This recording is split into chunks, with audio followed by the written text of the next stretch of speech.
Hello, I am the Gentlemanly Gamer. And I'm Zane Taicho. Welcome to the Undisputed Nerds YouTube channel. You're about to watch a clip from our podcast, which we do every week, and you can find us on Spotify, Apple Podcasts, and all of your other favourite podcast platforms. Don't forget to leave us a like and subscribe to the YouTube channel if you haven't already. Hope you enjoy the clip. Normally, with Marvel, they'll take something that has happened in the books and they'll modify it for the screen. And it won't be it'll be like little pieces here and there of bits that we've seen in the comics before. That's my guess as to what they'll probably do with it, to be honest with you. I don't think it'll be any particular storyline. I think it'll be tailored around the MCU to cater for it. Yellow suit, that's what I'm hoping. I want to see yellow suit. That'd be great. All right, so moving on to the last bit of news for the miscellaneous topics. The first bit of news I have is hilarious, and I will not read out the whole thing because it does involves heavy spoilers for something that is not yet out. So I won't go into the details of it, but I just thought this is absolutely hilarious. So The Hollywood Reporter, this comes to us from, thank you very much.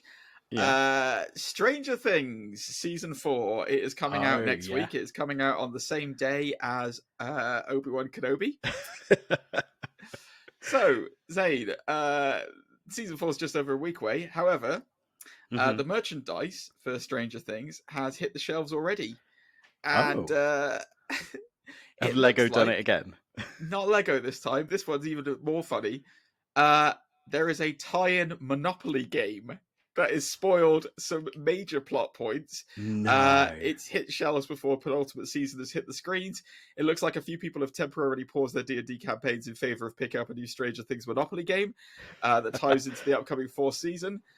Images of the board game have started making the rounds online, with a few of the game's cards spoiling major plot points for the show.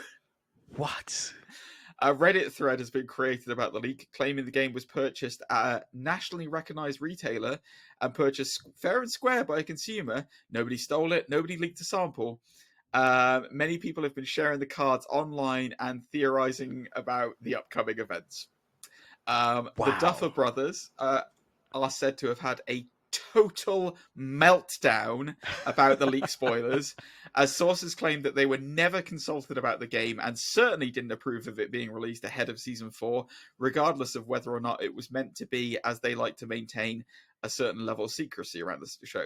4th season marks the beginning of the end for Stranger Things, as the Duffer Brothers announced in the letter fans that the season Netflix would wrap up after season 5, meaning that there's plenty to be revealed about the characters and the lore of the Upside Down in the next season. Knowledge of what's coming varies from person to person.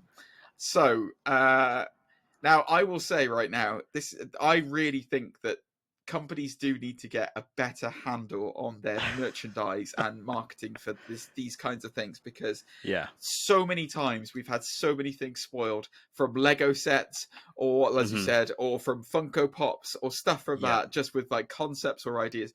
What are your thoughts on Monopoly being the one to out Stranger Things? That's wild. That is really wild. Of all the franchise, like merchandise, I should say, long-standing Monopoly is the one that's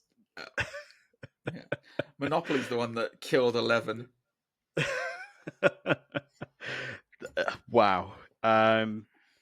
Plus, they cover so many franchises, don't they? Like, there's Star Wars Monopoly. There's like anime-based ones I saw recently. That's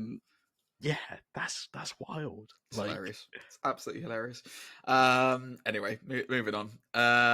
So this one kind of skirts the cusp of being Marvel again, because just from the company that owns it. But I think we can all agree, one of the greatest comic book movie films that's ever existed, Zane. I mean, as soon as I say some of the stars of it, I think that you'll understand exactly what I'm talking about. I'm just gonna shoot off some names for you, and you try and tell me exactly who it is. What film it is.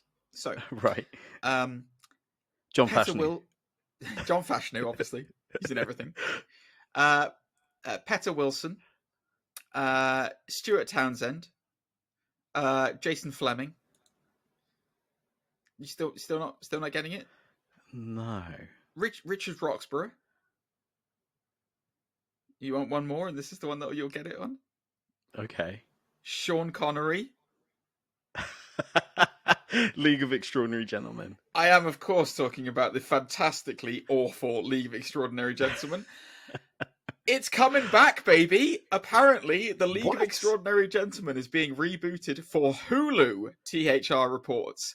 The Disney Studio division under 20th Century Studios will be responsible for the reboot, which will be written by Justin Haythe, who is responsible for Revolutionary Road and Red Sparrow, and produced by Susan Montfort, Erwin Stoff, and Don Murphy, the latter having also produced 20th's original adaptation of the series back in 2003. No. Written by Alan Moore and illustrated by artist Kevin O'Neill. The League is set in the Victorian England and borrows elements of stories like Dracula, Sherlock Holmes, yada, yada, yada, yada. Thoughts on this one coming back, Zane?